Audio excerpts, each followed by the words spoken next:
একটার পর একটা বিভিন্ন যথেষ্ট সংখ্যক প্রবলেম সলভ করবো আসলে। তো যেটা আমাদেরকে প্রুফ করতে বলা হয়েছে যে বাম পাশে একটা নির্ণায়ক ইকুয়াল টু ডান পাশে a minus B into B minus C into C minus A. তো একটা কথা একটু সাইডে লিখে নাও নোট হিসাবে, নির্ণায়কের প্রবলেমগুলোর একটা কমন ক্রাইটেরিয়া সলভ করা, সেটা হচ্ছে যত বেশি সম্ভব জিরো আনার চেষ্টা করব। এবার আসো আমরা লেফট হ্যান্ড সাইড দিয়ে শুরু করে ফেলি। 1a স্কোয়ার, 1b স্কোয়ার, দেন 1c স্কোয়ার। আমরা বলেছিলাম যত বেশি সম্ভব জিরো আনবো। তো জিরো আনার কাজে যদি আমরা লেগে পড়ি তো খেয়াল করে দেখো, 1 নাম্বার সারি থেকে যদি 2 নাম্বার সারি বিয়োগ করি আমরা প্রথমে একটা জিরো পেয়ে যাই। আবার 2 নাম্বার সারি থেকে যদি 3 নাম্বার সারি বিয়োগ করি তাহলে আবারও একটা জিরো পেয়ে যাই আমরা। তো আসো এই কাজটা করে ফেলি, যে প্রথম সারি থেকে দ্বিতীয় সারিটা বিয়োগ করে ফেলি। 1 মাইনাস 1, দ্যাট মিনস এখানে থাকবে 0, তারপর থাকবে a মাইনাস বি, তারপর থাকবে a square minus B square. আর এখানে 1 মাইনাস 1 মানে 0, তারপর b মাইনাস সি, তারপর b square minus C square, নিচে 1c সি স্কোয়ার। তো এখানে সাইড নোট দিতে পারো, সাইড নোটটা আসলে এরকম হতে পারে যে দেখো 1 নাম্বার সারিকে আমরা রিপ্লেস করছি, তাহলে 1 নাম্বার সারি আর আগের সারি নাই, তাহলে এটা হবে r1 প্রাইম। কিভাবে রিপ্লেস করছি? 1 থেকে 2 বিয়োগ করে রিপ্লেস করছি, তাহলে আমরা লিখবো r1 মাইনাস r2। সিমিলারলি 2 নাম্বারকেও কিন্তু আমরা চেঞ্জ করছি, তাহলে 2 নাম্বারটা যেটা r2 প্রাইম সেটা হবে r2 মাইনাস r3, কারণ আমরা 2 নাম্বার সারি থেকে 3 নাম্বার সারিটা বিয়োগ করছি। এর চেয়ে বেশি জিরো আনা আসলে পসিবল না, তাই আমরা বিস্তার করে ফেলবো। খেয়াল করে দেখো, যদি আমরা 1 নাম্বার কলামকে ধরে বিস্তার করি তাহলে প্রথমে আসবে একটা 0 একটু ফাঁকা ব্র্যাকেট, তারপরে আবার আসবে 0 ফাঁকা ব্র্যাকেট, তারপরে আসবে 1 ইনটু সামথিং। তো বুঝতেই পারতেছো যে প্রথম দুইটা টার্ম লেখা যে কথা না লেখা একই কথা, তার কারণ আলটিমেটলি এখানে ভ্যালুটা কত আসবে? 0 আসবে, তাই আমরা ওই প্রথম দুইটা টার্ম আসলে লিখবো না। তো যেহেতু 0 আসবে ওই দুইটা টার্ম আমাদের লেখার দরকার নেই, আমরা শুধুমাত্র এই লাস্টের 1 কে ধরে বিস্তার করে ফেলি। আচ্ছা চিহ্নটা চেক করে নিই, এটা যদি প্লাস হয় এটা হবে মাইনাস, তারপর এটা হবে কি প্লাস। তাহলে আমরা লিখি +1 ইনটু, এটার কলাম বাদ যাবে, সারি বাদ যাবে, তাহলে এই দুইটার গুণফল মাইনাস এই দুইটার গুণফল। তাহলে আসলে যা থাকবে সেটা একটু বলে ফেলি। আসলে থাকবে a minus B into B square minus C square minus B minus C into A square minus B square. বা একটু শালীনতার সাথে যদি আমরা লিখি a minus B into B minus C into B plus C minus এখানে আসবে B minus C a plus B into a minus B. তারপর দেখো এখানেও একটা a মাইনাস বি আছে, এখানেও একটা a মাইনাস বি, আবার এখানে একটা b মাইনাস সি আছে, ওইখানেও একটা b মাইনাস সি আছে। তাহলে দুইটা থেকে a minus B into B minus C আমরা কমন নিয়ে ফেলি। কমন নিয়ে ফেললে থাকে b plus C minus a minus B, তাহলে a minus B into B minus C into C minus a। This is the right hand side. So আমরা proof করে ফেলেছি। এই প্রবলেমটা আসলে একটু ডিফারেন্ট ক্যাটাগরি, এবং এই প্রবলেমটার মধ্যে আমরা নির্ণায়কের প্রপার্টিজ দেখার সময় যে লাস্ট প্রপার্টিটা দেখছিলাম ওই প্রপার্টিটা আমরা একটু ব্যবহার করব এখানে। তো আসুন আমরা লেফট হ্যান্ড সাইড ধরে শুরু করে ফেলি। ভাঙিয়ে লিখি, কিভাবে ভাঙিয়ে লিখি? আমরা বলেছিলাম যে আগে এই বাম পাশের জিনিসগুলো লিখে ফেলবো, যে 1a square, 1b square, 1c square. তাহলে এরকম করে আমরা একটা নির্ণায়ক প্রথমে পাচ্ছি। মাইনাস, মাইনাসটা কেন দিলাম? কারণ এই যে মাঝখানে মাইনাস চিহ্ন আছে, এখানে একটা মাইনাস, এখানে একটা মাইনাস, আবার এখানেও একটা মাইনাস সাইন আছে। মাইনাস দিয়ে আমরা লিখবো 1a স্কোয়ার, তো আগে লিখছি, তাহলে এখন লিখবো bc, তারপর 1b, এবার ca, 1c ab এরকম। দেন এখানে থাকে 1a square, 1b square, 1c square minus. এখন আমরা একটা কাজ করি, কোন একটা ক্যালকুলেশনের স্বার্থে সেকেন্ড যে নির্ণায়কটা আছে তার সারিগুলাকে কলাম বানাই ফেলি, আর কলামগুলাকে আমরা সারি বানাই ফেলি। তাহলে প্রথম কলামটা যদি প্রথম সারি হয় তাহলে হবে 1a bc, তারপর 1b ca, তারপর হবে 1c ab। তাহলে 1 1 1 abc a square b square c square minus. এখন আমরা যেটা করব, প্রথম সারিকে আমরা a দিয়ে গুণ করব, প্রথম সারিটাকে আমরা a দিয়ে গুণ করব, তাহলে যদি এ দিয়ে গুণ করতে চাই তাহলে অবশ্যই আগে একটা এ দিয়ে ভাগ করা লাগবে। তাহলে এখানে হবে এ স্কয়ার এবিসি। আবার দ্বিতীয় সারিকে আমরা বি দিয়ে গুণ করব, তাহলে অবশ্যই আমার আগে একটা 1/b দেওয়া লাগবে। তাহলে এখানে একটা বি দিয়ে ফেলি, আর দ্বিতীয় সারিকে বি দিয়ে গুণ করি, বি স্কয়ার এবিসি।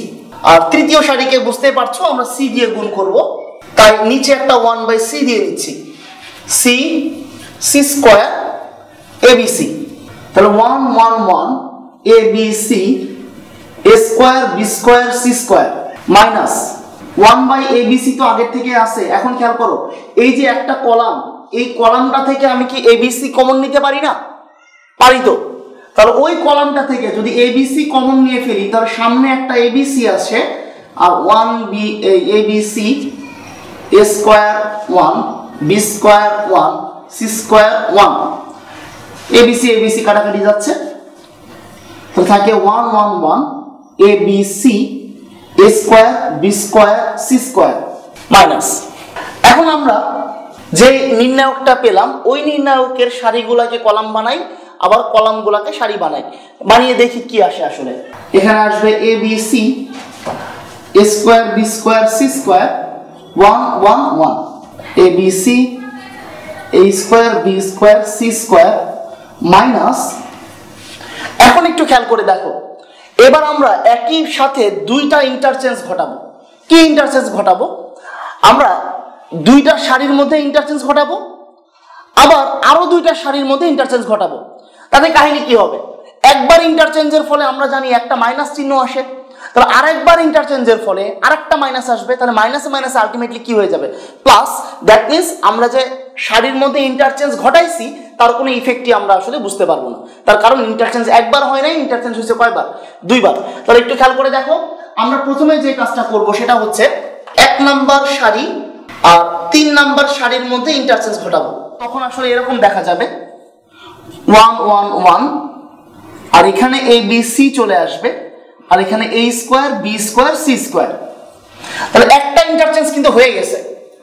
এবার আরেকটা ইন্টারচেঞ্জ হচ্ছে 2 নাম্বার সারির সাথে 3 নাম্বার সারিটাকে ইন্টারচেঞ্জ করব, মানে এটা এখানে আসবে, এটা এখানে চলে যাবে। তাহলে সেই ইন্টারচেঞ্জটা করলে কি হবে? 1 1 1, 3 নাম্বারটা 2 নাম্বারে চলে যাবে abc, আর 2 নাম্বারটা আসলে 3 নাম্বারে চলে আসবে, a square b square c square.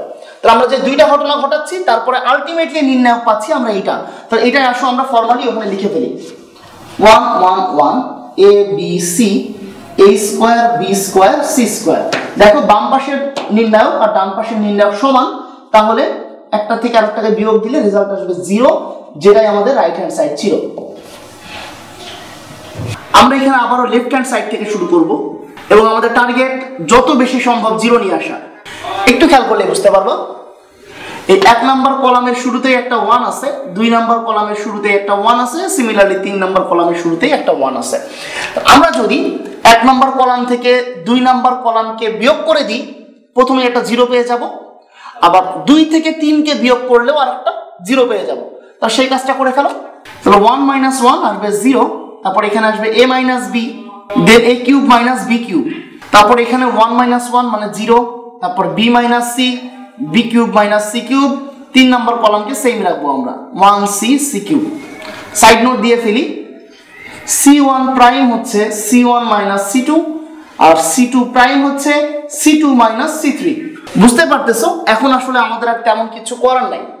হ্যাঁ, তার আগে আমরা একটা কাজ করে নিতে পারি আসলে, যে 1 নাম্বার কলাম থেকে দেখো a - b কমন যায়, আর 2 নাম্বার কলাম থেকে b - c কমন যায়। এই দুইটা জিনিসকে আমরা কমন নিয়ে ফেলি। প্রথমে কমন নিলে যা হবে, এখানে থাকবে a - b into b - c, আর নির্ণায়কের মধ্যে 0 1, আর এটাকে ভাঙাইলে যেটা আসে আসলে a square plus ab plus b square, আর এখানে আসবে 0 1 b square plus bc plus c square 1c c cube, a - b b - c। আর সবচেয়ে ইজি এখানে আসলে 1 নাম্বার সারিকে ধরে বিস্তার করা, তার কারণ 1 নাম্বার সারির মধ্যে 2টা 0 আছে। 2টা 0 থাকলে বিস্তার করা ইজি, কেন? কারণ 2টা টার্ম আমাদের লেখা লাগতেছে না, জাস্ট একটা টার্ম লিখলেই চলে। তাহলে এখানে আমরা শুধুমাত্র এই 1 কে ধরে কাজ করব। তাহলে 1 এর কলাম বাদ, 1 এর সারিবাদ। তাহলে যা থাকে সেটা একটু লিখে ফেলি। প্রথমে এই দুইটাকে গুণ করব, 1 into B square plus BC plus C square minus 1 into A square AB B square. আমরা দেখতে পাচ্ছি এখানে বি স্কোয়ার আর বি স্কোয়ার আসলে কাটা যায়, তাহলে A minus B into B minus C, এখানে থাকে BC minus AB plus C square minus A square, তাহলে A minus B into B minus C. এখন এই দুইটা থেকে দেখো বি কমন যায়, তাহলে সি মাইনাস এ প্লাস এই C square minus A square কে সূত্রে ফেলা যায়, C plus A into C minus A, A minus B B minus C. খেয়াল করে দেখো তো এই পুরো জায়গাটা থেকে আমরা সি মাইনাস এ কে কমন নিতে পারি কিনা? পারি তো ভাইয়া, তো নিয়ে ফেলো। সি মাইনাস এ কমন নিলে এখান থেকে আসবে একটা বি প্লাস এখান থেকে আসবে সি প্লাস এ। এটাই কিন্তু আসলে আমাদের রাইট হ্যান্ড সাইড ছিল, তাহলে আমরা প্রুফ করে ফেলছি।